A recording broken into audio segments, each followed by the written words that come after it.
4ನೇ ತರಗತಿ ವಿಷಯ ಪರಿಸರ ಅಧ್ಯಯನ 20 ಅಂಕಗಳು. ಪ್ರಶ್ನೆ ಸಂಖ್ಯೆ 1.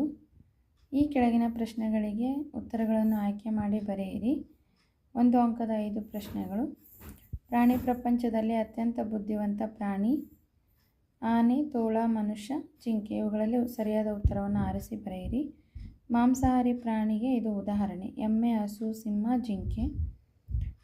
3ನೇದು, ರೈತನಿಗೆ ವ್ಯವಸಾಯದಲ್ಲಿ ಸಹಾಯಕವಾಗುವ ಪ್ರಾಣಿ: ಎತ್ತು, ಕುದುರೆ, ಕತ್ತೆ, ನಾಯಿ. ಇವುಗಳಲ್ಲಿ ಸರಿಯಾದದನ್ನು ಆರಿಸಿ ಬರೆಯಿರಿ.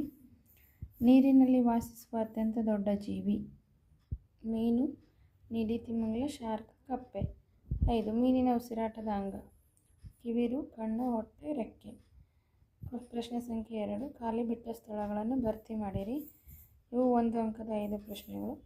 ಮರದ ಮೇಲೆ ಡ್ಯಾಶ್ ವಾಸಿಸುತ್ತವೆ. ಸಸ್ಯಗಳನ್ನು, ಮಾಂಸಗಳನ್ನು ತಿನ್ನುವ ಪ್ರಾಣಿಗಳಿಗೆ ಡ್ಯಾಶ್ ಎನ್ನುತ್ತಾರೆ.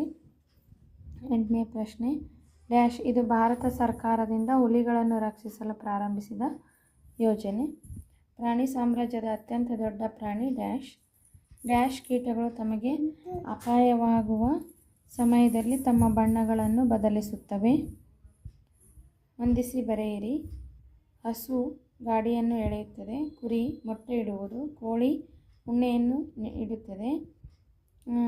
ಕುದುರೆ ಹಾಲು ಕೊಡುತ್ತದೆ. ಇವು ಹಸು. ಮತ್ತು ಇಲ್ಲಿ ಪ್ರಾಣಿಗಳ ಉಪಯೋಗಗಳನ್ನ ಕೊಟ್ಟಿದೆ. ಇಲ್ಲಿ ಪ್ರಾಣಿಗಳನ್ನ ಕೊಟ್ಟಿದೆ. ಸರಿಯಾಗಿ ಹೊಂದಿಸಿ ಬರೆಯಿರಿ. 4 ಅಂಕ. ಹಾಗೆ ಪ್ರಶ್ನೆ 5. ಈ ಕೆಳಗಿನ ಪ್ರಶ್ನೆಗಳಿಗೆ ಒಂದು ವಾಕ್ಯದಲ್ಲಿ ಉತ್ತರಿಸಿ. ಭಾರತದ ರಾಷ್ಟ್ರೀಯ ಪ್ರಾಣಿ ಯಾವುದು? ಯಾವ ಹುಳು ಅಥವಾ ಕೀಟ ನಮಗೆ ಜೇನು ನೀಡುತ್ತದೆ? ಹಸು ಏನನ್ನು ತಿನ್ನುತ್ತದೆ? 100 ಕಿಮಿ ವೇಗದಲ್ಲಿ ಓಡಬಲ್ಲ ಪ್ರಾಣಿ ಯಾವುದು? ಪ್ರಶ್ನೆ. ಮಾನವರು ಮತ್ತು ಪ್ರಾಣಿಗಳ ಮಧ್ಯೆ ಇರುವ 2 ವ್ಯತ್ಯಾಸಗಳನ್ನು ತಿಳಿಸಿ.